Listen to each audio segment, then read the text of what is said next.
This is Chicago. Doors open on the left at Chicago. Welcome to Chicago. Welcome to Chicago. Welcome to Chicago. This is Chicago. Doors open on the left at Chicago. Welcome to Chicago. Welcome to Chicago. You're tuned into the TCSF podcast with Big Z. Coming straight to you from 606 Media Studios, powered by the True Chicago Sports Fans. And this is episode 274. We're fired up to deep dive into everything that makes Chicago great, which is our Chicago sports teams.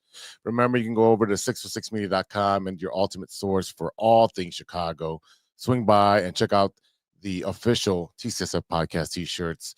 We have the exclusive for the Love of Sports merchandise line, and then we have a bunch of other cool stuff on there. You know, we have the more No Water on Weekend podcast stuff up there. And, every week we're trying to add some new stuff on there. So go over there, 606media.com. All your podcasts are there for No Water on the Weekend, True Chicago Sports Fans, and we've got the Impossicated with myself, Big Z. JC will be joining us very, very shortly as soon as he gets his camera working. Remember, if you're watching on Facebook, YouTube, and Twitch, hit that smash button and subscribe. And if you're watching, you can go ahead and scan that QR code, right? We'll get you rolling really quickly. Let me get JC up in here. There we go. We got JC in the house, JC Dynasty Football. And glad to have you, brother. Come on in. Oh, now you're glad to have me on. I was not running the board yesterday. I did not see none of that. I was not running the board yesterday, sir. You saw my text and you showed the phone to Ivan and gave him a face of like, look at this shit. Yeah, well, I told him, No, out of mine. I didn't realize you guys were already live and going, so I thought like if you guys could just patch me in, great. If not, no big deal. Like I said, once I saw you guys were live, I was like, oh shit, no, forget it. You guys were busy. Yeah, it was a lot to handle yesterday if you were Yeah. watching. That's why I was like, oh, I even sent you another text saying like, oh, forget it, never mind. yeah, understood. Very much understood. Again, if you're watching on Facebook, YouTube, at X, or even the Twitch channel, go ahead and subscribe. You can definitely continue to watch all of our content. Looking more ways to get involved, support the show with the monthly subscription at anchor.fm/True Chicago Sports Fans. It is little 99 cents a month. It keeps the conversation going. And again, check out the rest of our lineup in 606media.com. So let's strap it in, get ready for an unforgettable ride through the best of Chicago sports culture and beyond. Let's get started with our Chicago Bears last game. The Bears defeated Minnesota Vikings 19-17 on the road. 1 minute 47 left, kick out return for Devin Duvernay set up Cairo Santos for a 48-yard game-winning field goal. Take that, JC. He can hit behind 45 yards. We improved to 7. What was my text message to the group chat? Yeah. Mm-hmm. My greatest fears have come true. Like, we are literally praying that this man can hit a field goal. Well, prayers worked because Jake Moody has been signed. Yes, he has. No more backup on the practice squad. We knew that was going to happen. JC, let's take your notes from yesterday's game since you were rarely off on a Sunday. I mean, I recorded the game because I was still doing stuff around the house. Going into winter is always a rough time for me. I'm trying to catch up on 10,000 things. My takeaway from the game is, hey, look, defense, we're not doing too well, stopping the run. But, I mean, Kevin Byard and Nashawn Wright, huge interceptions. But again, it's the offense that can't put the ball in the end zone. So it's the yes, we are winning, but we are winning ugly, people. And we will not apologize for wins. Nope. According to Ben Johnson, we will not apologize for wins. He was, in the after game speech, he was all excited and happy and can't wait to go over the film with you guys, fellas. And it's like, I don't know that you should be that happy going over the film, because maybe I saw some things that you are seeing much differently. I completely agree with you. There's a lot of BS calls called by Ben Johnson, 3rd and 1, and you're giving a passing ball. You're passing the ball when you can be running the ball with Manangai. Well, I mean, look, you know what? The passing game, was huge in Detroit. They had Amon-Ra St. Brown, who was open at all times, pretty much. He's a shifty little guy. But let's be honest, I'm glad to see Luther Burden getting more of a role, right? Because, OZ has had so many balls hit him in the hands, hit him in the chest, and he just can't catch. It's contagious. What? I'll be the first to say, I watched OZ in preseason. I went to camp 2 or 3 times. OZ looked fantastic in camp. I don't know what is going on with his concentration during games, that he just cannot seem to catch a ball during a game. I don't know what's going on there. But you know what? Hey, if you're not going to step up and catch the ball, Luther Burden, we drafted him very high, and he's got the talent to replace you. So, and you also have Loveland, who can catch the ball. Yeah. And this is the problem for me. I mean, that's the overall problem I have with the Bears right now, is just we have way too much talent on this team to not be punching the ball into the end zone. I don't know how we fix this problem. I don't know. With DJ Moore, Rome, Loveland, Komet, the running backs. I mean, I don't understand. For whatever reason, Ben can scheme something up in within the 10-yard line. He can scheme stuff up to score touchdowns. But it's from the 30-yard line to the 10-yard line that it's we cannot punch the ball in. For whatever reason, cannot be done. It's field goal season. But when we get in the 10-yard line, he's got a ton of plays for red zone that he schemes guys open, and we have no problem with that. But I constantly sit here and I cannot figure out why that we cannot capitalize on 2 interceptions and just punch the ball in. Yeah, this defense has been showing up with taking 2 takeaways, 2 interceptions on JJ McCarthy, which they should be doing, right? The defense can do that against a rookie quarterback. We're not getting to him, though. That's all the DBs and all the whole secondary is doing so much, even though with all the injuries. Maybe Ozzy can only catch a dry ball. That makes a lot of sense. But you're looking at the defense who's been showing up, and the offense that's been sputtering. Once they get past the 40-yard line, it is field goal, and a lot of these were 3rd and 1 or 2 second and manageable. It's an issue. It's an issue with Ben Johnson's play calling. We were all talking about it. This game needed to be a blowout again.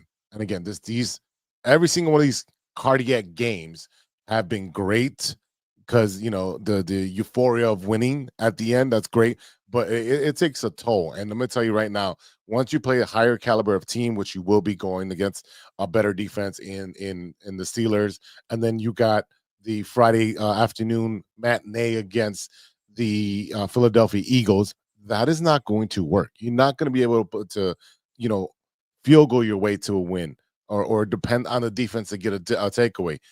The special teams to finally break one out.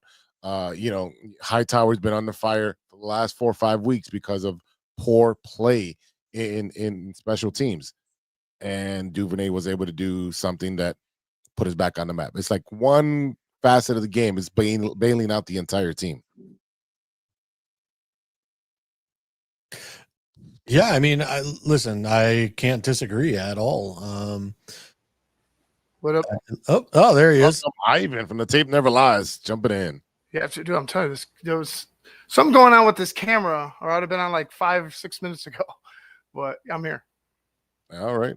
We just finished talking about how the special teams was the bailout for the Chicago Bears this week, rather than and the defense, rather than Ben Johnson's play calling offense, lack thereof, especially with going onto the 40, 40 and above on the opposition, right? So what's going on with Ben Johnson and inability to get the ball or multiple first downs when we're rolling on third down, right? And in particular, it's to me, it's the third downs. It's continuing the drives. Every time we see a third down, and I don't know if JC has noticed this as well, but it seems to me when it comes to third and short, and I mean 3rd and 5 and shorter, Ben seems to want to have this big play, have a trick play, have like a play that pops, but also the design and the scheme. It just seems too tricky, right? It just seems too gimmicky. It seems a lot Nagy-ish, and I'm not, again, like I don't think he's Matt Nagy whatsoever. I think he's a way better prepared coach than Matt Nagy. But when it comes to being a first-year head coach and play caller, and I know he's already been a play caller, but as a head coach, I just feel like there's growing pains on third down in particular that we're witnessing and need to be corrected. Like, again, 3rd and short, 3rd and 1, we're running wide. And I know there was a face mask on Homer, but again, why is Homer in the game? And why are we running wide with him? There's just things that I call into question, and I really believe that will be corrected. But if we're talking about the here and now, those are the concerns that bother me, especially when we move on, deeper into the season. We're in the playoff. We're not even in the playoff. We're not only in the playoff hunt. We could win. We could win the division. Yeah. You know what I'm saying? Like, if things go right, we're in the divisional hunt. So again, I like that the Bears are winning, but again, like Caleb and Ben Johnson, both they know and said we have to get better. Yeah, Ivan, before you came on, I was basically saying that for whatever reason, when Ben Johnson gets within 10 yards in the red zone, he can scheme stuff up to score touchdowns. But for whatever reason, 20 to 30 yards out, it's like there is a stall in our offense that we cannot push the ball further into the red zone and score a touchdown. And we settle for field goal time after time after time. So, as I was saying to Big Z, like, I don't know how we correct this issue, because again, when we're within 10 yards of the end zone, we punch it in, or he will scheme up where Colson Loveland or DJ Moore or somebody seems to be completely wide ass open in the end zone. But for whatever reason, like I said, it's that 35 to 20 yard area where it's like something's off with this offense that we can't score a touchdown. Lack and of again, like running the ball. Right. And I agree with Jose, and it's frustrating because what do we talk every week? Let the running game lead the way to the play action into the pass game, right? And it just seems like to me that they get away from that and on short down yardage at times, and they want to get too cute. And I'm all for having the ball in Caleb's hands in big spots, but this has been time and time again in multiple games where we're seeing again running backs running wide when we have a 3rd and short, right? We see shotgun constantly. We see constant gimmicks, and I'm good with motions and stuff like that, right? But like you see the gimmicks, right? Having Tyson Bagent out there again twice. You know what I'm saying? Like that's something to me where it's like, hey, we don't necessarily always have to be the big flashy team. You know what I mean? Like, be a bully when it comes to 3rd and short in any place on the field. Red zone in particular is best, but any place on the field, if you come down in short yardage to get a first down, I want them to be a fucking bully and run them over and get the first down. I don't care who knows what's coming. If you do it well and you stick to your blocks and the running back hits a hole, you're gonna pick up the first down. I don't care if the whole fucking stadium knows it. If you execute, you'll pick it up. Yeah, I mean, there were a couple times during the game this week that they went big, And, you throw an extra offensive lineman out there, and like we were picking up 4.8 yards a rush. And so to me, it's one of those where it's like, hey, like, why do we not continue to stick with like a big, throw triple O out there or whoever it is, and throw an extra tackle out there to just maul these guys and keep running 5 yards a rush. We've seen what the running game can do. They can dominate, and we've seen what the offensive line is really good at the running game. They're really good at pushing, forward and getting those extra yards. If that's working, why are we going away from it? You always, you know what? You do it, you run it again, as Big Steve said. You run it until they stop you. Like I even said, I don't care if the guy in the top of the stadium knows that we're running it.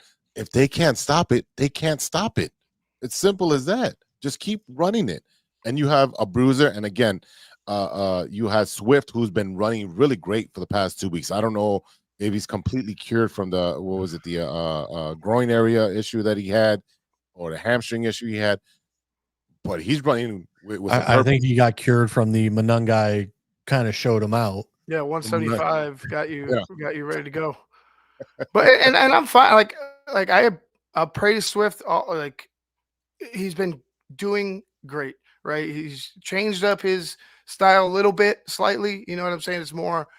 He's not dancing. It's more one cut, especially when he's running between the tackles, right? He's seeing the lanes a little bit better. But again, like I see more of a balance and more yardage gained, right? I see more opportunities if you lead with Monungai, and people are gonna. But Swift is he's running well, and I'm enjoying it. But again, when you get Monungai going, right, when you get him a good lather and he's getting in a rhythm, that's when he starts to pop, and that's when you could hit these guys with Swift in the in the open space, maybe in some draws, maybe some screens, swings on the outside. You put the linebackers towards the middle of the area, and you change it up with Swift. Right. Swift will go to the outside and take one for 20. And he'll beat a linebacker if they put him on him. So there's things that obviously I want corrected, because I just that we talked about the potential of this team, even with the flaws and the inefficiencies as far as depth is concerned on the team. I still believe this team has what it takes to fight for a playoff spot and get into the playoffs. And not only that, they again, like I said, they put themselves in a position to where they're talking about division. You know what I'm saying? Yeah. Yeah, I think the part that scares me the most is that, JJ McCarthy did not look great. He had the 2 interceptions, but yet he nearly almost beat us. You think about the special teams giving up the yards and putting JJ McCarthy within, 2 passes to be able to score. So that one, I would say one of them, yeah, but the other one, no. But again, the point I'm making is still we got to find a way to punch in touchdowns, not just field goals. Oh yeah. Because when you have a +2 on, turnover, you got to capitalize on that more than just a Cairo Santos field goal from 48 yards. I mean, we got to capitalize better. And again, I don't know how we scheme it up. I don't know. I mean, I keep saying, the talent that we have on this team, it's not showing yet. And again, I understand a first year with Ben Johnson's offense. Caleb is still learning. He is progressing. We're seeing it. But it's one of those when you have the talent on that team, it's like, man, again, there are teams with much worse talent than us that seem to be putting up 30 points while we're putting up 19. And again, I keep looking for the progress week to week, and I am seeing it, but it's one of those where we're coming up into the toughest part of our schedule, and 19 points is not going to cut it, fellas. A lot of the problem was on the offense was the drop passes. All right. I mean, I know we're giving Ben Johnson a lot of shit, but those drop passes are huge, especially to your number 1 receiver who gets hit dead in the numbers and can't catch it. So I mean, as much as we're, I said we're giving Ben Johnson a lot of shit for getting Q and all these little trick plays and then bringing in, your backup quarterback and deception. Okay, cool. But can the Chicago Bears do what they're supposed to be good at, and is running the ball and having a good defense? The offense can come from Ben Johnson and be an addition, but the Bears are a black and blue team where they're going to run it down your throat and play really good defense. I need them to do the simple things well, right? Do the things that you're gonna use it again. Like, I'm not talking about, and I'm happy that they do run in practice certain situations and certain plays, like, consistently, not just, oh, let's run it. If we fuck up, let's go and get away from it. They run it till it works, till it's right. But again, like I said, the obvious things, do those well. Like I said, dominate at the line of scrimmages, like you've been doing in the run game. That's something that I want to see more, because I just feel you'll begin. And I know Caleb's missed some throws. He definitely needed to be better yesterday, but I feel like it frees Caleb up a little bit more. It lessens the blow, and working under center just seems to be better for Caleb as a passer than working in that shotgun. Yeah, I mean, looking at the box score, I mean, which I know the box score doesn't say everything, but DJ Moore, 1 reception, 18 yards. Roma Dunze, 2 for 41. And then you have Komet, 5 for 45, and Loveland for 3 for 40. Mm-hmm. I mean, yeah. I don't know why, but like when I look at the box score, like I'm constantly just like, there should be more to the number 1 and number 2. And again, hey, Luther Burden, 3 for 27. Great. But, and I don't know if it's just the overall like quarterback play of like nowadays where, dude, I'm so used to watching, Peyton Manning and Drew Brees and these guys just light it up. But you know what I mean? Like back in the day, like I remember like, some of these third wide receivers still getting 7 catches a game. And now, like I said, you just look at the box score and it's like abysmal. And I know, like, hey, we're talking about drops. We're talking about all this other stuff, but it's just one of those where like when your leading wide receiver has 5 for 45, like that's not great. Yeah. I'm going to make this quick. My grandfather's knocking at the door right now. He's coming up the stairs. I hear him. This team, I hear you guys are worried. I'm not worried, because I'm going to tell you why. This team is very following the 2018 script, and it's kind of scary how similar it is. Okay. So, well, hey, we got Carlos Santos. We got Carlos. Carlos, Santos, tomato. Anyway, both teams are having their first year head coach who are offensive coordinators. Okay, both teams. So there's that. Both teams had a second year QB learning a new offense from their first year head coach. Okay. Mm-hmm. Both teams started 4-3. Mm-hmm. Both teams blew a big lead to a division rival to open up the season on primetime. So it was Aaron Rodgers, and then it was with the Vikings, right? Yep. Now, both teams lost a career backup quarterback who beat them a few years before. So it was Brock 2015 for Miami, and then it was Tyler in 2021 and 2025 for the Ravens. Crazy, right? And then both defenses follow through 7 games leading the NFL in turnovers. 2018 was 17, 2025 is 16 right now. Both teams have had 6 picks on Monday Night Football for their first home game of the season. So had a pick 6, not 6 pick 6s, 1 pick 6 on Monday Night Football. So it's kind of the same thing with same thing when we're going 2018. So I don't know. It is what it is, fellas. I mean, you know more than I do, and you guys digress into deep in the minds of football than I do. But I see similarities. I see the kind of girl that I used to date, and I found it in a new girl, So it's kind of like honeymoon stage at this point. But yeah, we got to do better at scoring points. We got to score. You got to score. So I'm going to open the door for my grandfather right now. Give me 2 seconds, and then we'll come back, and I'll listen to you guys. But give me a second here. All right, He's been waiting this whole time outside.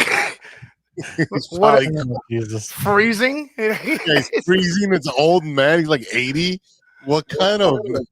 Oh my God! What a grandson there. The 2018 comparison could have waited. Yeah, yeah.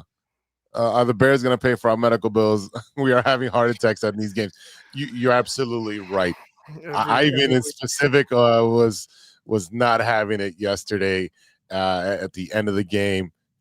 Even Steve had to check on him a couple times. Yeah, man. You know, because again, like I look at it as, hey, man, the training wheels or all the excuses and all like you have some built-in excuses, right? Like that are just right, young quarterback, you new offense, young, first time head coach, all that. But the things that you can control, right, and can help allow you to get to where you want as far as having a complete game, you continue to fumble on. And that's what frustrates me because of the potential of this team where we all want them to end up. Like I'm done, even like Caleb to an extent, right? Like we all know Caleb gets the brunt end of the state, the worst of the worst for anything he does. But I need them all to be better, and they know it. You know what I'm saying? Like it doesn't take me out here to go ahead and let them know. It's just I need to see better execution on some of these, like JC was saying, on red zone opportunities when you're there, when you have an opportunity after a turnover, when you stop them on downs on defense. You gotta find a way to get this more complete because I feel like this. I know this team can't get to the playoffs. I see it. It's just if you make mistakes and you don't correct your mistakes, those things will come back to get you. Yeah, all day today and on the oh, he's not even like he stepped in. All day in the radio, people were on both sides of the fence. They were happy that we won, but at the same time, there's people that are saying, "Oh, the Bears suck because they played, lesser teams and lesser defenses." Let me tell you something right now. You don't control who is on the schedule. You don't control if that team has multiple injuries or not.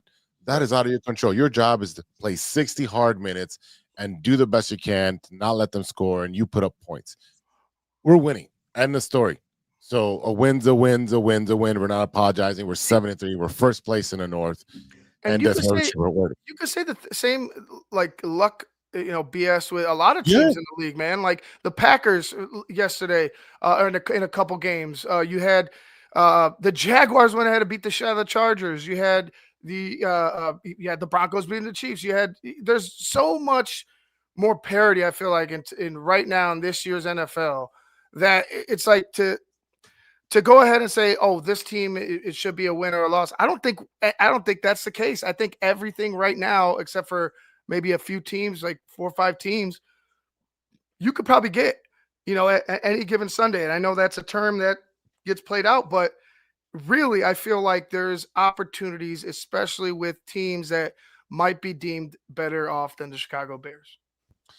Yeah. You know what? A couple of plays here and there, and we should be 9-1. No doubt. I mean, the only bad game we had was the Detroit game, but that first Minnesota game, definitely. Well, the Ravens game was bad. I would say the Ravens game was bad. Okay, then 8-2. I mean, yeah, that's fine. Again, it's been a roller coaster of emotions every single game. Ivan was sending me clips of people at different bars and just praying and holding each other when that kick went up. Oh, well, we were the same way. I mean, he just missed it going the same way and pushed it left, like hard left. And I honestly, when it went up, I thought it was fucking doing the same thing. It was hooking, it was going, and then just stood true. No double doinks on Sunday. No double doinks. No double. I put it in the group chat. I don't know if everybody saw it, but I literally said my worst nightmare, Cairo Santos kicking for the win. Another crazy stat, and Ron Winarski, just want to say thanks for subbing. Crazy stat: Niners, Packers, Bears, and Pats have combined 29 wins so far this year, and just 6 total have been against 500 or better team. Again, anybody could be anybody in the NFL. Yeah, but it's hard to win in the NFL. That's what I don't get. You win, you win. You fight to the end. I don't care what team it is. A win's a win. Oh, And absolutely. I'm hearing on the news or at sports people like they're playing an easy component. They shouldn't lose. But it's hard to win in the NFL. So a win's a win. You go week by week. That's it. Not only that, the better part is, do people forget the Bears like just drafted first overall like less than 2 years ago? Yeah. Like we weren't that good of a team, guys. Like, and we've improved dramatically, in just a year or so. So I mean, 2 top 10 pick, 3 top 10 picks in the last 3 years, right? Am I wrong? Yeah. Yeah. I mean, I agree. No, I totally agree with JC. It's like this team is in its infant stages, right? And like for me, it might be to the outside looking in, it might be like, oh, well, why aren't you happy, right? And I am happy. Like the Bears are winning, we're on top, but like you just want more. You want more. You want better for them, and you want them to go out and execute a complete game and really truly see everybody, all the stars align. Everybody have success. Everybody take another step. I just feel like this season in particular, we're going to have to deal with the heart attacks, the warts, and the growing pains. It is what it is. But this team is on the right trajectory. I would say I rather have the season we're having now than the season we had last season. 100%. 100%. 100%. Like, but that's the point. Like I'm saying, like now, yes, it's you're figuring things out. Things are clicking. Things are not. But again, like you said, it's going forward. It's moving forward. So I'll take 7-3.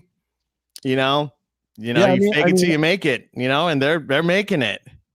I'll say this. It's one of those where you look at what Josh Allen did this weekend, four passing touchdowns, 2 running, and it's like if Caleb and the Bears, with the talent they have in the wide receiver room and everything else, if we can get to that point where we are scoring 4 passing touchdowns and 2 rushing touchdowns a game, like that is where I'm looking. Like that is the status that I would love to see the Bears at, finally after, 1985, to finally have a team that is scoring at that pace. That is the standard that I am looking for. And again, we are, as Ivan said, we are in the infancy stage and we are progressing. We are learning to walk, gentlemen. And we are not yet out of our leg braces of Forrest Gump before we can run. Run, Forrest, run. To be honest with you, those leg braces were pieces of shit if they fucking fell apart while he's sprinting down the road. I'm sorry. Like Forrest, you got sold some pieces of crap. Absolutely. And Jenny's the worst villain in all of franchise history. So I don't, These are not Stone Cold Steve Austin's knee braces, okay? These are prehistoric. They're like wood. They're made of wood. It's like you look at his leg braces as a child, and then all of a sudden it's like, Lieutenant Dan, you got space legs. You got space legs. Mama always had a way of explaining things to me. Yeah, I don't know. I'm not happy what I'm seeing, but I'm happy that the team doesn't quit. I think you guys probably covered that, but a win's a win for me. And then she left him with a random kid that didn't look anything like Forrest. Like crazy. A little bit, kinda. That wasn't Forrest's kid, bro. Let's be That's real. not Forrest's kid. Wow. That's Bruce Willis's kid. Have you guys ever seen the Jenny is the villain of the movie? She is. Yeah, she is. She actually is the villain. Oh, all right. All right. Anyway, we're talking Noah on the weekend right now. That's what we're talking. Noah on the weekend. All right, I appreciate you guys. Yeah. Let's give some flowers to a couple of things that we're looking for. That we've had improvement from last year to this year. We're not talking about the offensive line being a horrible thing. They're not a turnstile. They're not Six Flags. The turnstile just and Caleb is not getting sacked 68 times this season. All right, that's flowers right there. Colston Loveland. He's had a couple great games. He's still a rookie, but he's improving every single game. Mm-hmm. You have Cole Kmet. We just had a Cole Kmet game, right? 5 catches from. We've had a Rome Odunze game, right? We have a Monungai game. Everybody's kind of taking turns on the offense of dominating. And Right. again, we're in the infancy. Wait till it all clicks in on offense. It's going to be scary. On defense, we're missing half of the guys, and we're still getting 2 takeaways. Right. Generating no These- pressure. Yeah, with no pressure up front. The special teams has been horrendous, and yet they come in when it's the game on the line. They have shown up, whether it's Moody, whether it's been Cairo, Duvernay, whatever it may be. These guys are all showing up when it matters. And do the numbers at the end of the day really matter if Caleb threw for 300 or 100 and we got to win? No, the win is the most important thing. So while there's a lot of things to fix, while there's a lot of wish list kind of things that we want, like DJ Moore, getting eight catches and 120 yards because he's the number one. And if he's not the number one, then it should be Rome. But that's all on the wish list. So I'm happy we're winning, but there's a lot to fix on this team. And once it's done by Ben Johnson in the offseason, look out next year. And I'm not putting the cart before the horse, just giving the team its flowers for the things that they have done right and what I'm looking forward to. So I know Ivan's going to jump on with Big Steve. Thanks, Ivan. I know you got to jump off and go do that. So we'll see Ivan later on this week on Sunday. Steven, that's later. Steven and JC are going to stay with us, and we are going to come back with the Madhouse on Madison report. The Bulls are playing right now, but they had an exciting game last night. So we'll talk about that on the other side of the break. So stay with us, and we'll be right back after a word from our sponsors. Hey there, Chicago enthusiasts. Are you ready to take your fandom to the next level? The True Chicago Sports Fan Podcast has got you covered with some serious cool merch that screams Chicago pride. From cozy sweaters to trendy tank tops, we got it all. Show off your love for the city with our iconic red, white, and blue logo, or stand out with our exclusive collection for the love of sports. Whether you're lounging at home, breaking a sweat at the gym, or cheering on your team at a game, our gear is a must-have for all you diehard Chicago sports fans out there.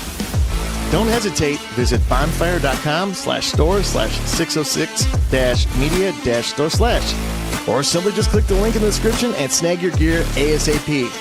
Get ready to make some noise, show your pride, and embrace the Chicago spirit with True Chicago Sports Fan Podcast merch. Designed for you, the ultimate fan, for the love of sports. Hey guys, it's Steven. And this is Sean, and you are listening to True Chicago Sports Fans. Don't forget to listen to No War on the Weekend. New episodes on Monday. You can find us anywhere you listen to podcasts. Yeah, so we're going to go do a couple of shots. So let's kick it back over to Big Z. TCSF podcast with Big Z, JC, Dynasty Fantasy Football, and Steven from No Water on the Weekend. And now we're up close and personal. I got a new camera. Yep. Got a new camera. Nice. Good. That's awesome. I'm happy for you. Thank you. Yeah. Let's talk about the Madhouse on Madison report. Steven, what do you got for us? So last week, Wednesday, I was at the Blackhawks game, and I take Alone. Hold on. I take full responsibility of this game. You know why? So here's a little backstory of what happened Wednesday. So there are suite tickets, 200 level, right? So we had no one next to us or whatnot. And, I had some people come with me. Yep. I had some interesting people behind me. Yeah, I heard the No Water on the Weekend podcast. Go ahead.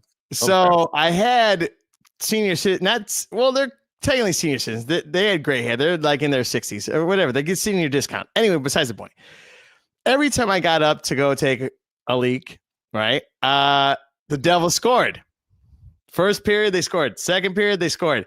All right, so then the Blackhawks finally score in the third, and we're up 3-2. I'm like, I'm not leaving. So the couple behind me decided to say, we're going to lose to this jerk off because he has to go use the restroom, and we're going to lose this game. And and we were joking around before and high-fiving when the Blackhawks did score. And they're like, we're going to lose because of this jerk off because he has to go take a leak every period. And every time he does, the Devils are scoring. So I'm like, okay, I'm not leaving. So we're up 3-2.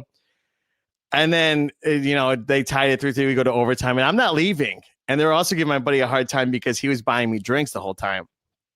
So that was very nice of him. I don't know if you guys ever bought me that many drinks, but Did you like stand up on a box like and get a microphone like Leonardo DiCaprio? I'm not leaving. Yeah, I did say that, but it was so loud in there. But I had a great time. They lost in overtime, but the Devils are a great team. They're up there. So it was they started off great. A 65-year-old couple that doesn't really know you knows you're still a mush. Yeah, pretty much. I did see you're throwing that energy at me, and it's sticking, JC. So it's sticking. Listen, I'm not throwing any energy your way. It's just the truth. Yeah, we're still Oh my stating God. facts, man. Okay. All right. Well, you should have came. You should have came, both of you, because I had great tickets for free parking. No, you guys couldn't go. Oh, No. I can't use my work. Oh, I have bowling. Yeah, I'm coaching them. Yeah, forget about the young. He's Like, coaching, it's and I'm over. sorry 6'7". that I have Get over it. doctor's appointment next Monday for surgery. Sure. Yeah. Well, then, okay. Well, you're going to be mushing on the couch after that. So I will. Dude, I like 4 to 6 week recovery time. Like I'm kind of excited. Oh, there you go.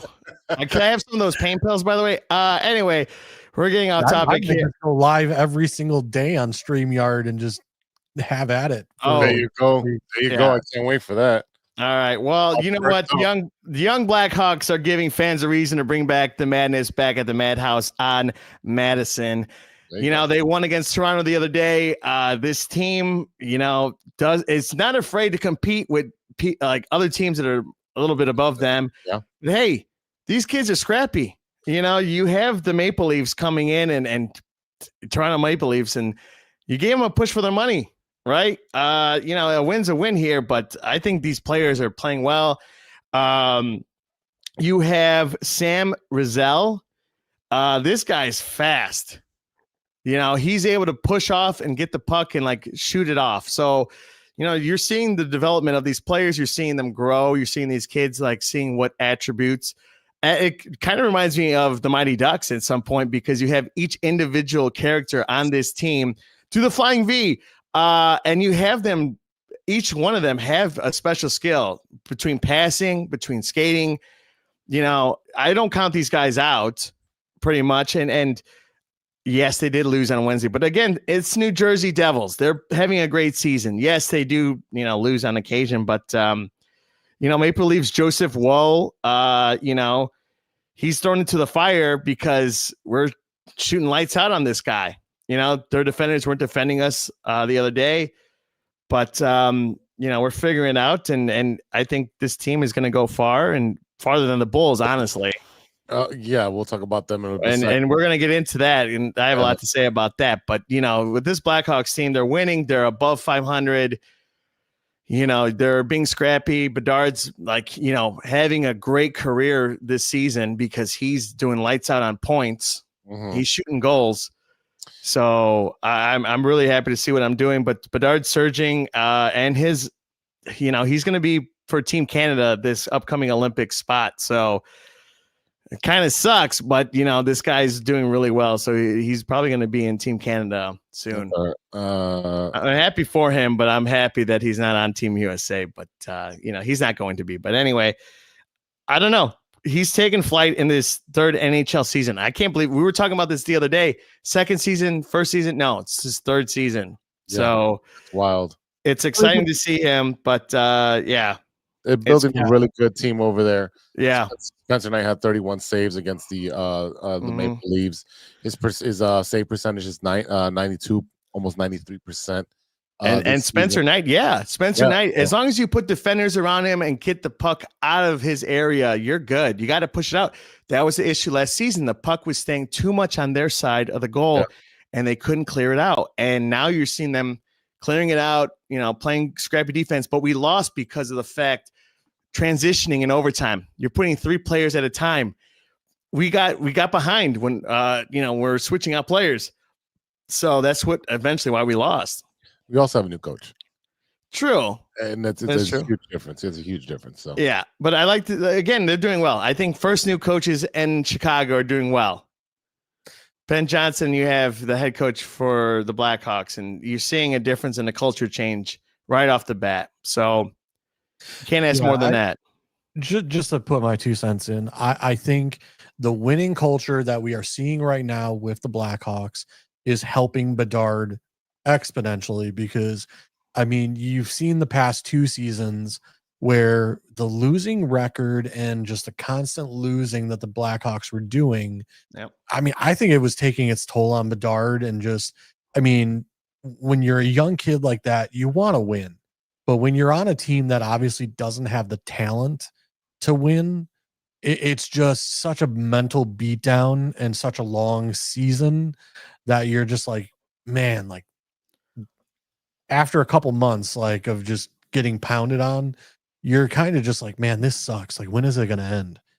So Yes. it's to be on a team that's over 500 right now is, in my opinion, a great thing for Bedard's future because it's going to, like I said, he's having a great season right now.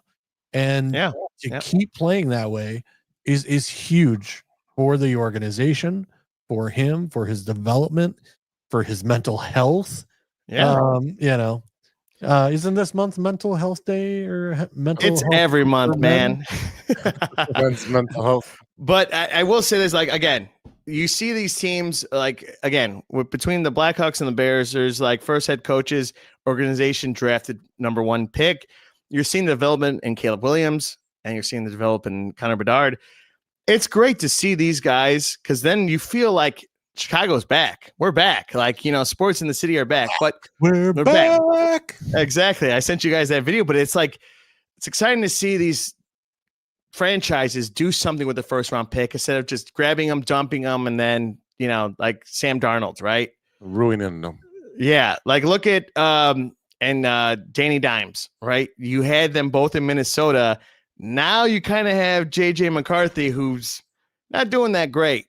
Could have sat him, could have had Sam Darnold play another season. There maybe would have been different, but they didn't want to pay him. But exactly. So, but you have these players in, for the Blackhawks that are young, hungry, want to prove themselves, want to be part of this organization, and want to push their limits, and they're following what their coach is telling them to do. So I'm happy to see it. I was happy to be at the Madhouse. It's been a full year. A lot of things changed in there, which is good for the food. But it was nice. It was nice to be there. I hope to go again with you guys so I could we could get a win. Apparently, that's what it takes. Yeah, we got to find a day. Either Thanksgiving break or Christmas break. Yeah, one of those. Yeah. Let's switch over to the Bulls on the other side of that ball. Yeah. That was a tough one last night. You know what's funny? My feed gave out once the second overtime started. So I was able to watch it. JC knows what I'm talking about. Yeah. Again, look what position they're in, placed in the East. 8th. Yeah. From first to 8th in a matter of a week. Yeah. And, with Trey Jones is out, right? So it's the biggest difference right there. Trey Jones is out. Kobe White and Josh Giddey back in the backcourt. So now you're seeing like him not being there for Utah, and they're playing right now. Like we said, it was easy to see the first couple of games. They're back, but you have to press on the gas a little bit with the Bulls. Now they're 8th seed, and it's like we're back home. This is where we sit. This is it. This is Steven's a good spot. This depressing Bulls. Literally, yeah. And then Kobe White's Cavs set for a season debut.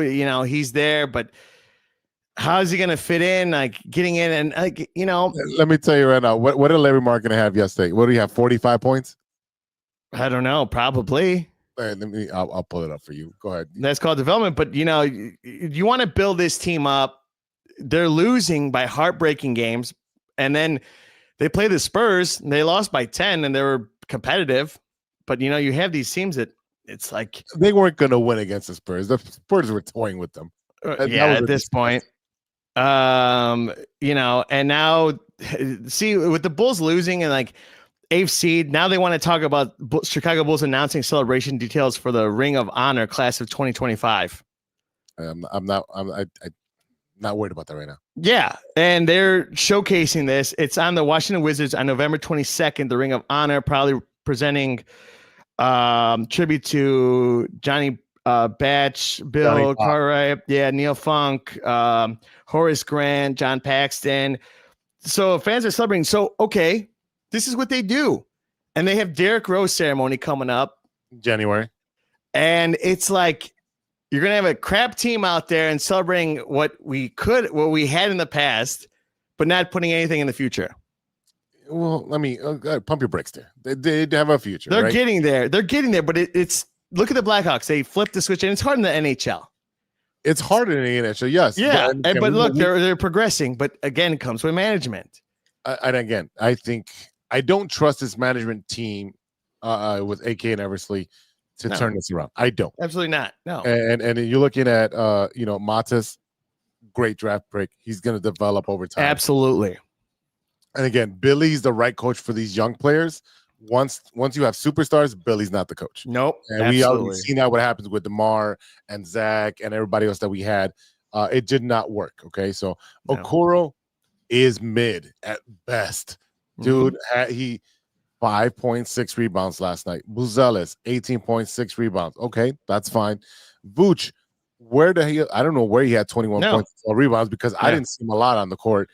Giddy 26 points, 13 rebounds, 13 assists, another triple double. Kevin Hutter is solid, 8 rebounds, 6 points. That's all we need him to do is just play off the ball, get the rebound, put it back in. Julian Phillips with 10 points. What? Kobe White with 27, and Iowa with 18, and Jalen Smith with 8 and 8. Okay, you know who I didn't mention? Patrick Williams. Surprise! Ding, ding, ding. Yep. 8 points, 1 assist, 1 rebound. Yeah, I get it, and I don't get it with this guy. I know he has talent, but I don't see it on the court. I don't see him show up. This guy has hit moments and helped the team out, but I don't know. And we paid Giddy to giddy up, and he's been really doing well. He's averaging with the triple double. Like, come on. So that's my point. I'm like, you have players that you're like paying, and then he's showing up and he's getting up, which is a new T-shirt that I'm actually working on. I'll talk to you guys off air about that one. And I have a bear one I'm going to show you guys when I'm done after this. So sneak peek for you guys that you're here. Right. But right now the Bulls have a 30-28 lead over the Nuggets. Is that going to stick? No, we don't know. I'm not worried. And I want to just, before we jump into the current game, Kevin Love, old man Kevin Love played yesterday and had 8 rebounds and 10 points. Laurie Markin, 47 points. They had no answer for him. He was cutting down the lane, just doing whatever he wants. Now, did he ever score 47 points for the Bulls? No, he did not. They literally destroyed that kid. I'm glad he went somewhere where he can absolutely do well for himself, but they literally missed out on this one. And this is a draft pick, a failed draft pick by the Chicago Bulls, and tons of talent. I mean, they were not going to pay him anyways. He would have been gone by now. So yeah. And speaking of development, I think the Bulls are one of the franchise that don't know how to develop really well. They just don't. And you see Jimmy Butler was doing really well, and then he left. Jimmy developed himself. Right. That's the thing. Yeah. He developed himself. And then look, he became a superstar and went to Miami. And then, you have these players that we've had that, produce really well after they leave. So that's not on us. That's on the organization at that point. But you can root for these guys that left because, hey, it's not their fault. It's the organization's fault. And, yeah, they're thinking about all of the past, 90s. You can't think about that. Well, it's a great time. You guys were there. I was just a little kid. I was like, 6 or 7, but yeah. Well, it was 91 and I was around that age. So it actually makes sense. But my point being is the fact that I got to see them. You guys remember more of it than I do. Yeah, it was phenomenal. Exactly. Yeah. So that's what I'm saying. As we are getting older, we know what basketball should be and how it should be played. And sometimes we don't see that in the NBA, right? It's taken a little longer for the Bulls when you see other organizations develop a lot faster than us. So I don't know. We'll see how this season goes. I don't think they're going to win tonight. No, if I had any money in my account, I'd literally take Denver minus the points or whatever it is. Yeah. I again, we were all happy that they were winning, but then now it's like, what's stopping them? What is the other teams figuring out? I mean, there's going to be a transition period to have Kobe back in with all these new guys. Right. Yeah, that's true. There's going to be a about 2-week transition period. And, Kobe's an ISO player. He needs to have the ball in his hands to be able to be an effective player. Yeah. And everyone else has been playing team ball. So it's going to take some time. We'll see what they're going to do because I'm sure they're going to be trading pieces away. Now they'll definitely consider Vooch now because they're losing. And we said last week, if they're winning, Vooch isn't going. No one's going anywhere. So, but they're losing now, so they're going to try to figure out. And general manager's going to want to save his job, and we'll see. We'll see next week and how it goes. Yeah, definitely excited to see if the Bulls can get out of this hole after starting 5-1. Now they're 6-6. They're going to be 6-7 tonight. All right. But can I talk about one thing? Because it's been blowing up on my Facebook, on my Twitter, on everything about the True Bulls Chicago trading, sports.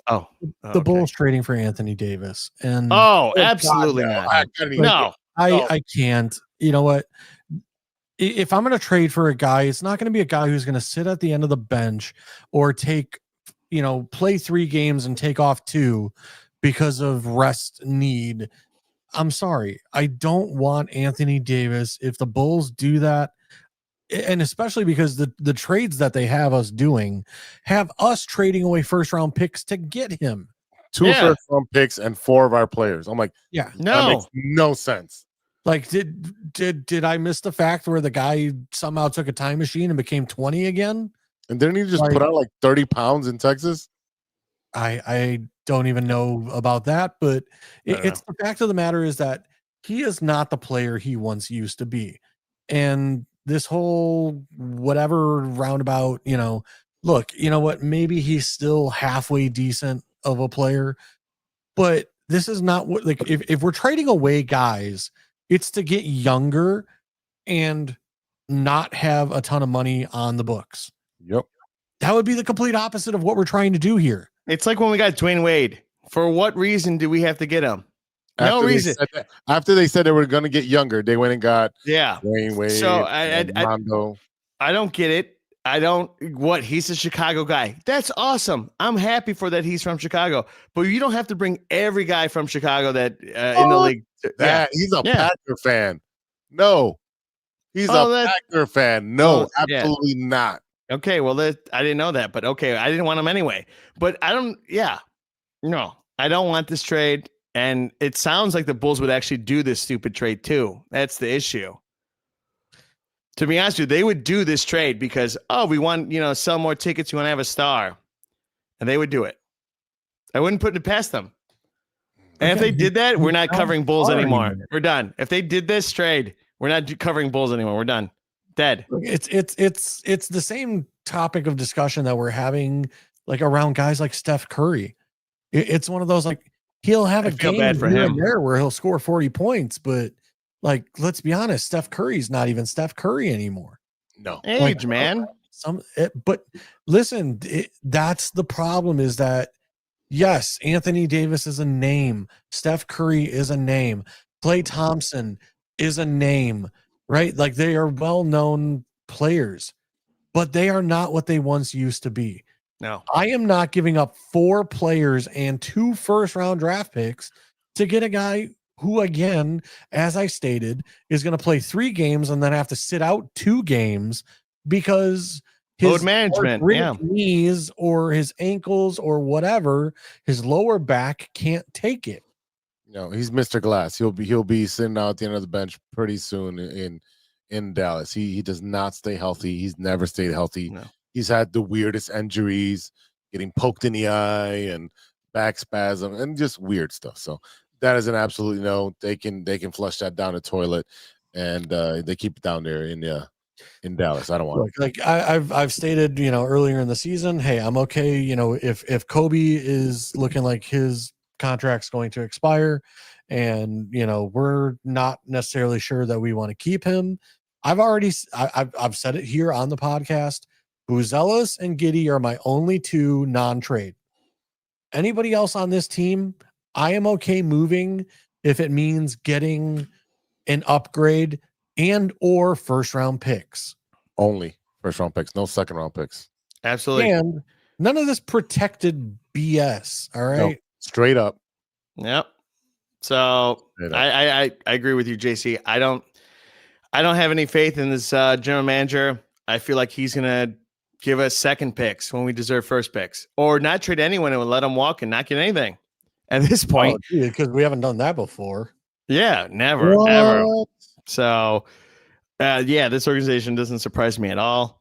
It surprised me when they were winning so much in the beginning, and now it's like, oh, back to reality, gone, back to normal. I mean, let's be honest, Giddy was out for what, a game or two, so yeah, his ankle, covered. I get that, but he's a great passer, amazing passer, and finds people, but he's also putting up 20 points. Yeah, in both games. I think him and Buzelis are the only ones. Plus, but again, with this Bulls team, when we lost Lonzo, what happened? It was fell done. apart. They fell apart. And I've been saying for years, like, we need a point guard. And then recently, I've been seeing stuff about who's the kid from Memphis? Ja Morant. Ja Morant. I've been seeing stuff about him. Absolutely no. And it's one of those where it's like, if I have Josh Giddey, I don't need Ja Morant. No, like you don't. And we already have gun violence. He's going to get more involved. I don't get it. I'm happy with getting up right now. We don't need a ball dominant guard. We already have one. We already have one. So, JC, I have a question for you. Yeah. Want to talk wrestling? Want to wrestle? So that's what you guys did in sleepovers. What you gonna do? There we go. Today is John Cena's last Madison Square Garden Raw. Is it playing right now? I do not have it playing right now because I'm going to play it while I am editing. So I'm going to have multiple TVs going on with the Bulls game and that, because the Bulls are actually up 16. Good time to bet. Wow. I got to do something to figure out. Put money on the Nuggets. I got to figure out how I can get Netflix and actually watch these wrestling matches, because like we've been discussing for weeks of like, who's he going to face, all this other stuff. And then he beat last week. I haven't been able to watch quite, I'm seeing clips, right? That's not good enough. Like I need to actually, like, the LA Knight versus was it Zack Ryder? Yeah. And then, like I said, like we've been talking about weeks and weeks now that Cena should face Dominic. You thought it would be the final match, and it still very well could, because obviously he's got to give up the Intercontinental title to somebody. I think, and again, I don't know what's going on today. I don't know what's going on live. But he dropped, John Cena beat him for the title, and he became a Grand Slam champion finally. And he's going to drop the title. Yes. Is it going to be today, or is it going to be in his last appearance in Washington, D.C.? Who knows? But again, we still don't know who it's going to be. And right now that I don't think Dominic is trying to get that title back. I think Dominic is going to have his issues with the Judgment Day because no one was there to help him out and bail him out. So they're going to take that story that way. I just feel right now that John Cena is going to be facing Gunther as his final match, and I am not happy about that. It's got to be The Miz now. It has to be The Miz. A guy that can hold the mic and go word for word with him is The Miz. They have history. They had their The Miz beat him for the title. There's a lot of animosity there when he's with Maurice and John was with the Bella twin. There was a lot of animosity between them, lots of shit talking. If it's going to be anybody, it should be The Miz at the end. The Miz has been kind of irrelevant in the last 2 years. They've been having him, in some small segments or helping out other wrestlers. Give it to Miz, because you already took Dominic. Again, I feel like they wasted a lot of their big bullets early. And it's kind of frustrating. Well, I think there's going to still be some rather large bullets coming. Obviously, as we know that the rumor is out there that Jericho is available to be signed by the WWE, or if he hasn't been signed already, right? I think Jericho is a guy that can be a guy on a mic that can go Yes. toe to toe with Yeah, John but Cena. what's the payoff? Jericho's in his last year as well. He's going to retire next year probably. Yeah. So if he's a surprise entrant in the Royal Rumble, great. He'll get a good pop. It'll be great. But to be John Cena's last match, absolutely not. No, I still am holding out that I still would like to see Edge as the final Mhm. match. Okay. Like I can go with if that. Edge is not the final match, I think it's a disservice. Because again, I look up and down the roster and it's like, okay, if like, yes, you could promote LA Knight, you could promote, again, you've already used CM Punk, you've already used Randy Orton, you've already used AJ Styles, you've already used name the person, and you've already like you said, they've already burned the bullet and shot the gun, and now you're sitting here like, who's left? And you look up and down the roster, and it's like, I've been saying this for weeks. I don't see anybody on the roster that is deserving of the push that Cena could give them. You can sit here and come to me and say Roman Reigns. Well, Roman's already over. Roman's Seth Rollins already over. Brock Lesnar already over. So it's one of those where it's like, who is it going to benefit other than like a send you off Shawn Michaels, Ric Flair style, or Undertaker, Shawn Michaels, or, you know what I mean? To the proper send off to me would be Edge. Now, if that's possible because of AEW, I don't know. And what if Edge is done as well, and they both retire? Just have one last banger. And, I knew I was going to get Steven to pop on that one, and just retire. Like I said, And then they both go into Hall of Fame together. Boom, done. Yeah, I'm spitballing. Like I said, I don't know. I haven't really watched AEW all that much. I don't know how Edge has really been doing over there in AEW. If he still has any juice left, You can still to put out a banger. I know like Christian has come up like a long way in his mic work. Yes. Playing the character he is playing in AEW, where he is just like this snotty, overzealous, character. Yeah, I just look, Damian Priest, we could have argued, 6 months ago should have deserved a push. Yeah. Well, now it's like, where are you? He's fighting. Who is he fighting? Aleister Black, and they got a good feud going. And it's a good feud. But he's on that track. He's not up in front. And again, the in the tournament, which I'm not watching live, they were saying that there can be some people in the tournament that are with or not with the company, right? And where they may use somebody from TNA that maybe used to work for them. Nick Nemeth, also known as Dolph Ziggler, would be a nice surprise to have in the tournament. I'm saying he should win it, but he can perform very, very well. Yeah, with anybody. Give him a broomstick and he's going to have a phenomenal match. So could that be something where Nick Nemeth comes in and let's say he's not in the tournament, but he comes in and he beats John Cena for the IC title? Okay, cool. Now you got something to give, Dolph Ziggler, Nick Nemeth, whatever, something to do. You introduce him back into the WWE fold, and you let John move on to, bigger and better things to get off into the sunset, because it's going to be Gunther, and I fucking hate it. I just hate it that it's going to be Gunther. Yeah, and then there's like Joe Hendry, who has signed with WWE supposedly, right? Which yes. I don't know how good of a wrestler he is. I know he has like this comedy shtick of he pops up everywhere and say like his Beetlejuice. name. Like Beetlejuice. So, but it's one of those where like I've never actually watched one of his matches to see what his ring work is like. Yeah, I'm seeing small spurts. That's not. And that's the problem I keep having is like I keep talking about like who is a worker on this roster that really intrigues me to be like John's last person is like The Miz. Rey Mysterio, maybe like, but you Why know, would you- yeah.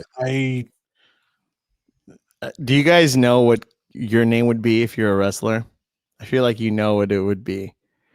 And also, I ran into Moses tonight, Big Z. Moses. He was on the bowling team. He used to bowl with him. Yeah. I ran into him tonight. Nice. He called you Little Z. I'm gonna kick him in the nuts. He seemed really nice. I got along with him really well. No, but yeah. Do you guys have a name when you were growing up as kids? No, I don't really think I came up with a name for myself. I did emulate, a lot of Bret Hart. I just loved the way he was a clean wrestler. It looked effective.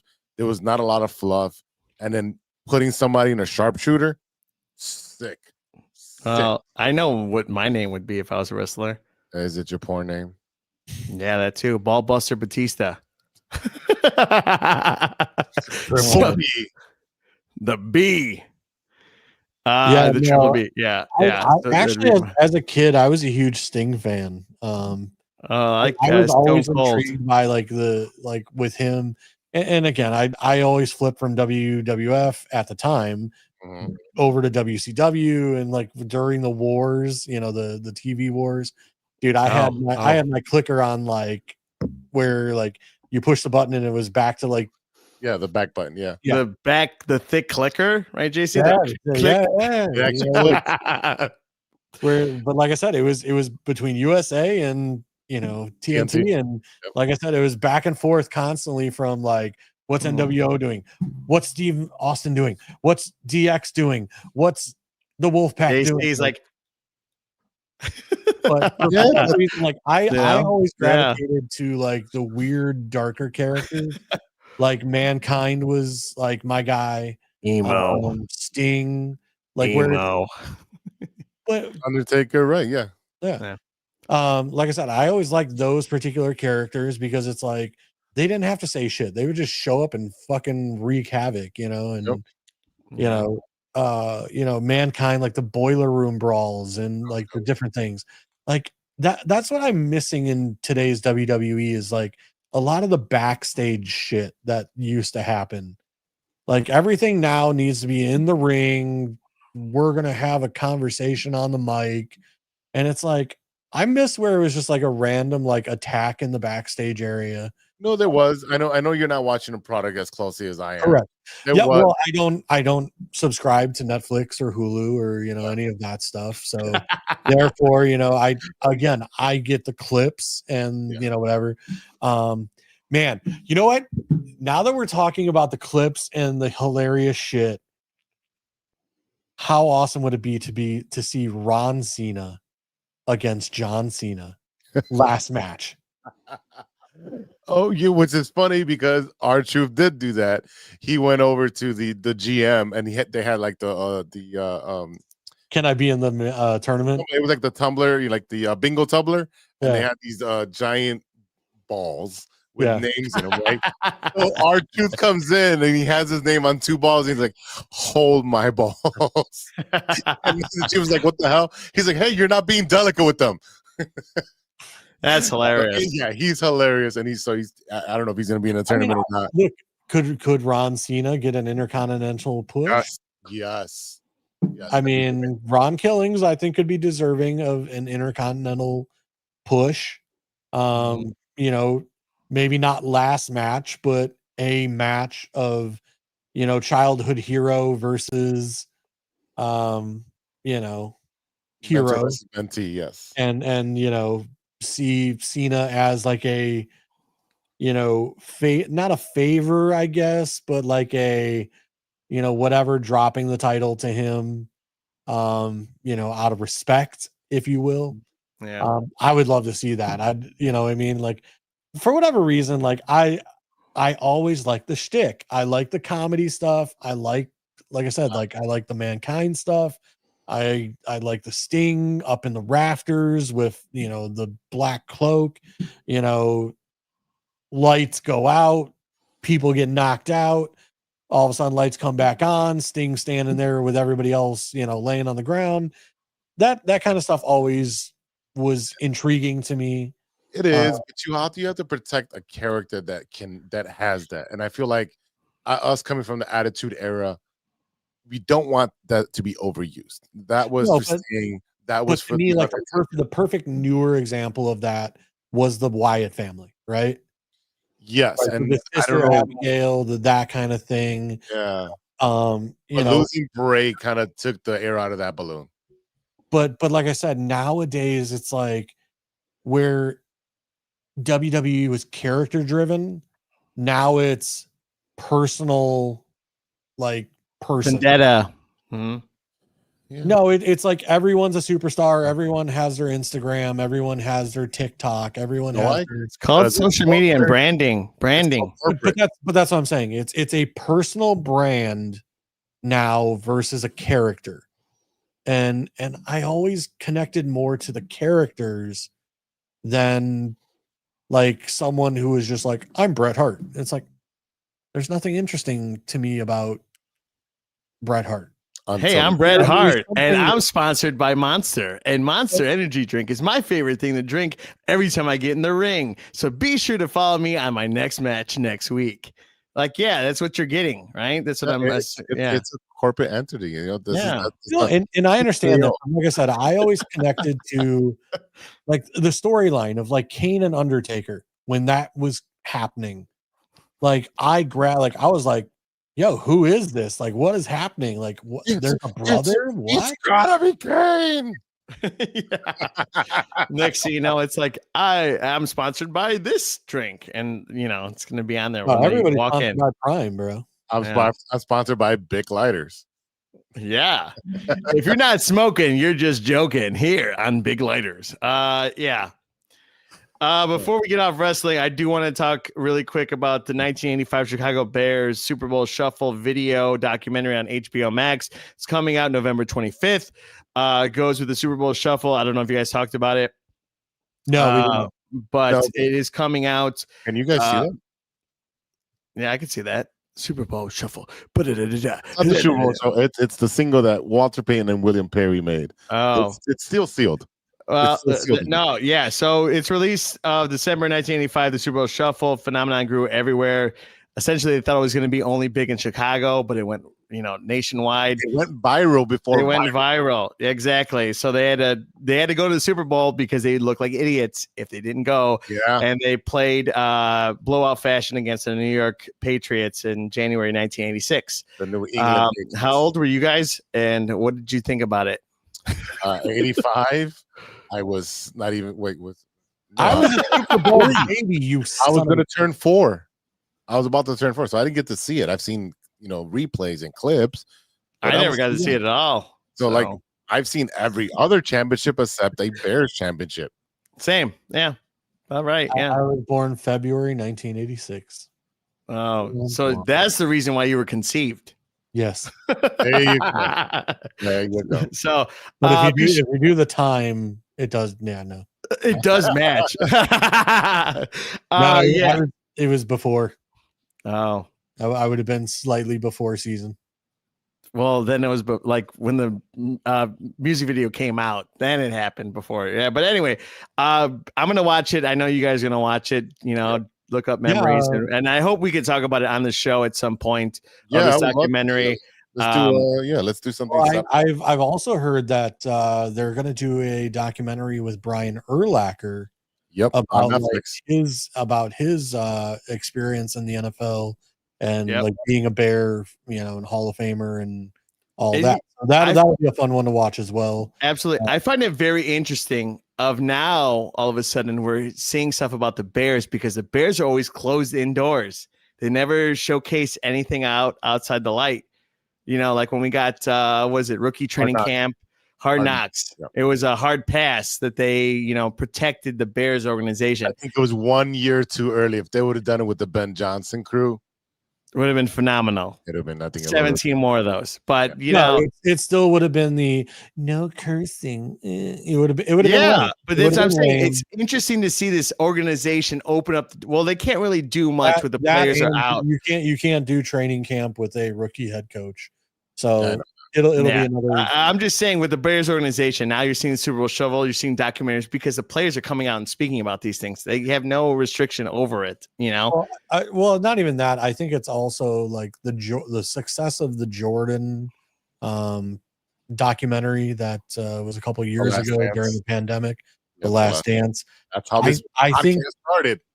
But I think that also showed like how important it is. Like people want to hear stories of their favorite players, like how things came to be. I mean, I watched the Barry Sanders documentary. On Amazon Prime. Yeah, it was phenomenal. Barry Sanders is a stud.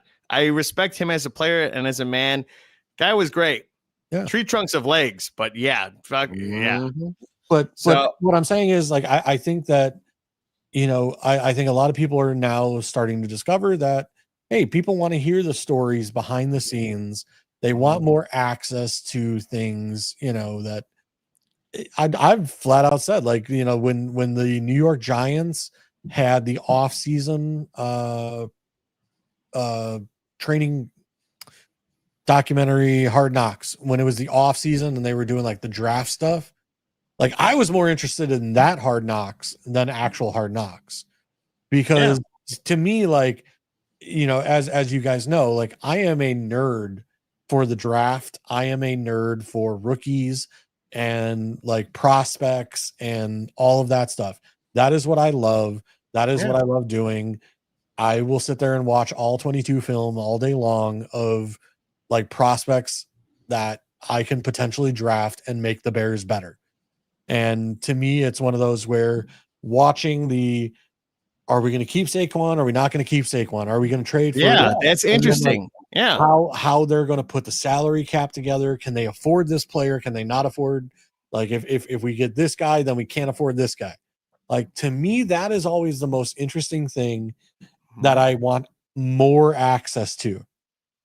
Like when the clips of the Bears draft room come out every year of, you know, them talking trash about like, oh my God, I can't believe they took that guy, or this team, I can't believe they took that guy, or the newest one, which was Dayball and Joe Sheen or Sean, whatever, the New York Giants GM about Jackson Dart.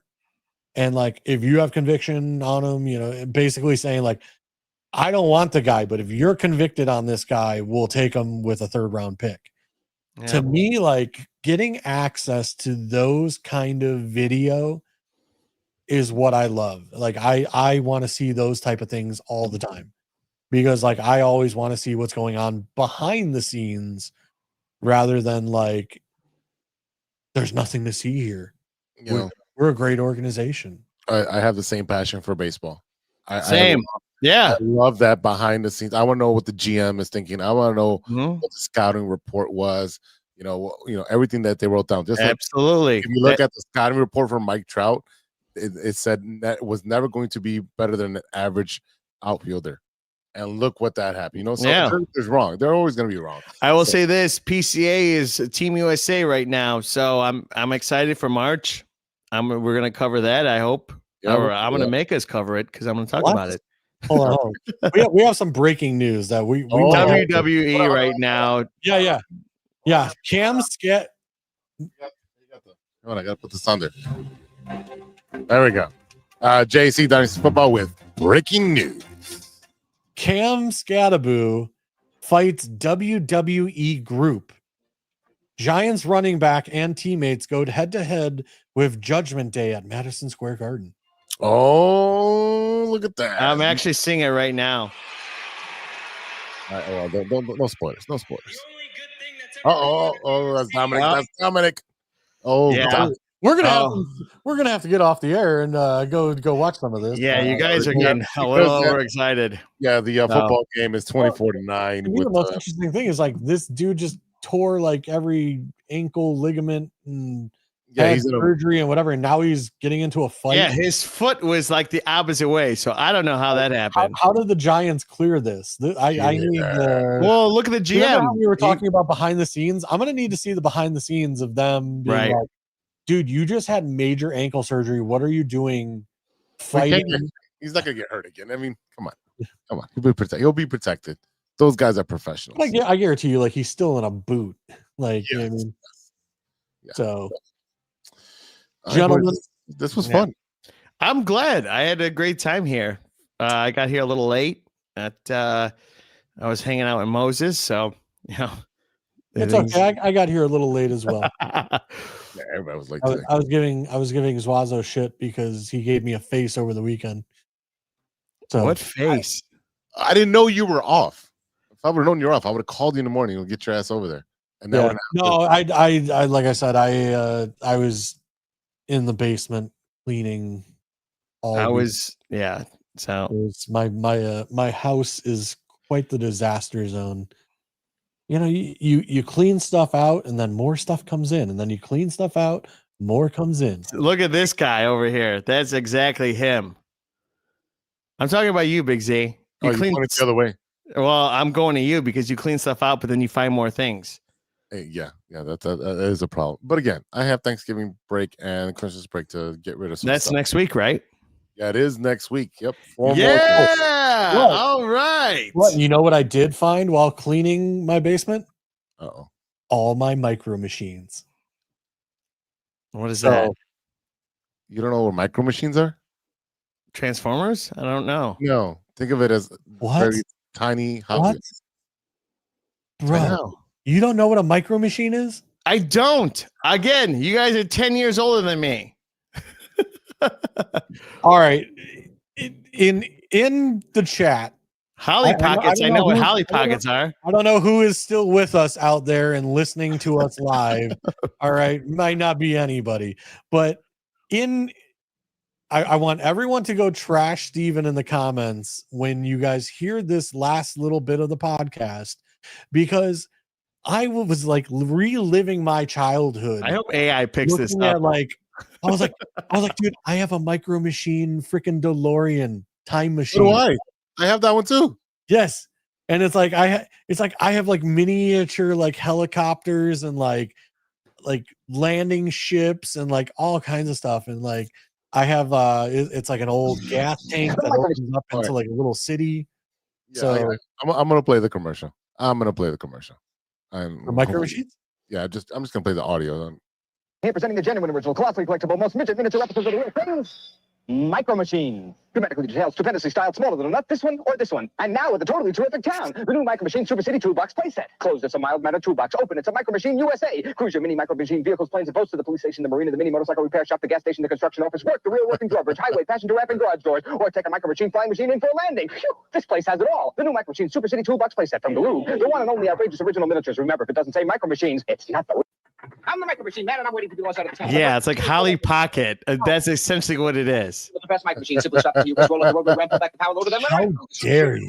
Power wash, with a bunch of totally... Right. Oh No, come on. it's like Hot Wheels, but like instead of like a 2-inch or 3-inch like car, you're I talking mean, it's like cool. dude, I'm not saying it's bad. I didn't know what it was.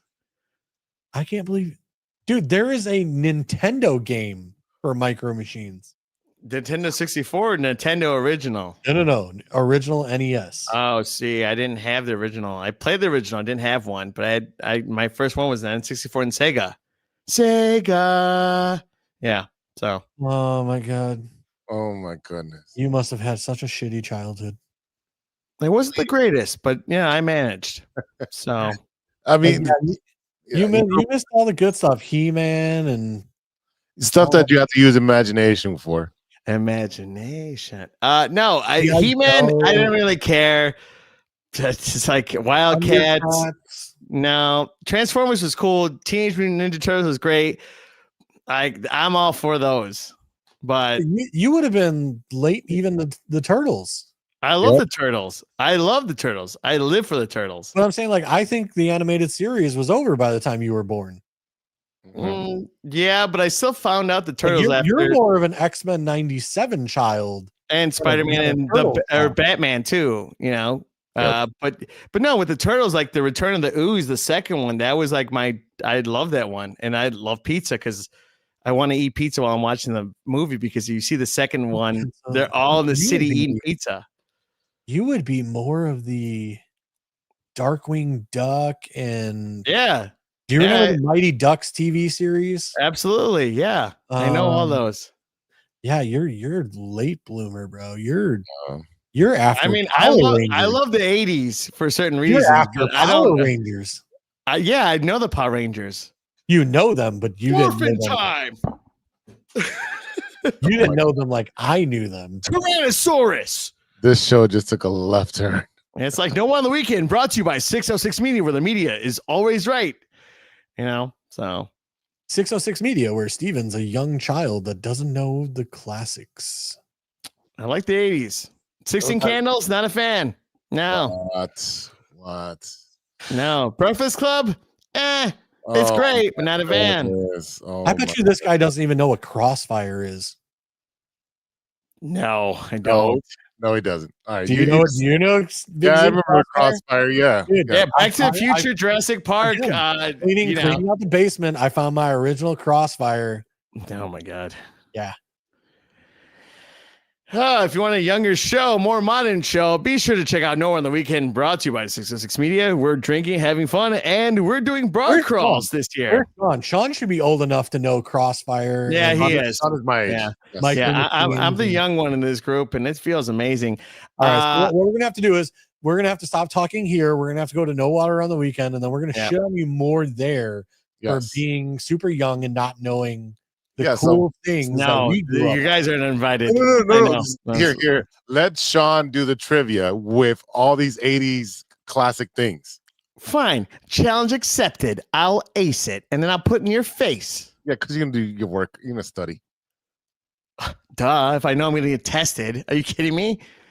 I wasn't born yesterday. Oh, wait, I was. I'm trying to get together here, make it really quick. Steven's Bar Crawl. So if your name's Steven with a V, not a PH, I'm getting a bunch of Stevens together because I want to meet a bunch of other Stevens. PHs, you're not welcome. Sorry. But with V's, want to get a giant bar crawl brought to you by 606 Media. They're paying for everything. Yeah, this is our signature. But yeah, I met a Steven at bowling. That's our signature. Yep. With a V. So I want to get that together as well. Make it a bar crawl. I already talked to a bunch of Stevens already. So that's happening.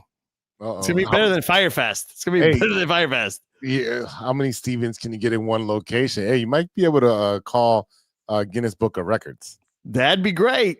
I'd like to hang a plaque on this side. That'll be a lot of sausage. All right. Well, then Stevens take control over Wrigley. There's a lot more women than there is men in the world, JC. Didn't know if you know this. A lot of sausage. All right. It is time to jump off. We are overtime here. That is it for today, for tonight. Thank you for listening. Thank you for watching. Thank you for subscribing. For all those new people that just subscribed and been watching. Smash and subscribe. That's right. Thank you. I'm a little late. Thank you to our listeners and watchers for supporting us through 274. It's a lot more than that with all the lives now. So we'll see you next week for 275. Thank you to our sponsor, 606 Media, True Chicago Sports Fans. This month we are at Casa Humilde for 2 more weeks. We'll be there for the last 2 games. Next game is a noon game. We're playing Pittsburgh. So be there. It'll be just myself and Rodgers with a broken wrist. My wrist. We might have a chance again. My wrist. It's another backup quarterback. We never know, right? That's true. Yeah, check us out on our socials. I am Big Z _606 Media on all my socials. TCSF Pod on Twitter. JC is JC Dynasty FF. Steven is No Water on the Weekend, WKND, and his other social. TikTok is No One on the Weekend, one word. So, yeah, be sure to always buy our merch here on 606 Media because we have the great merch here, great collections, and much more. So, that's one of them hat.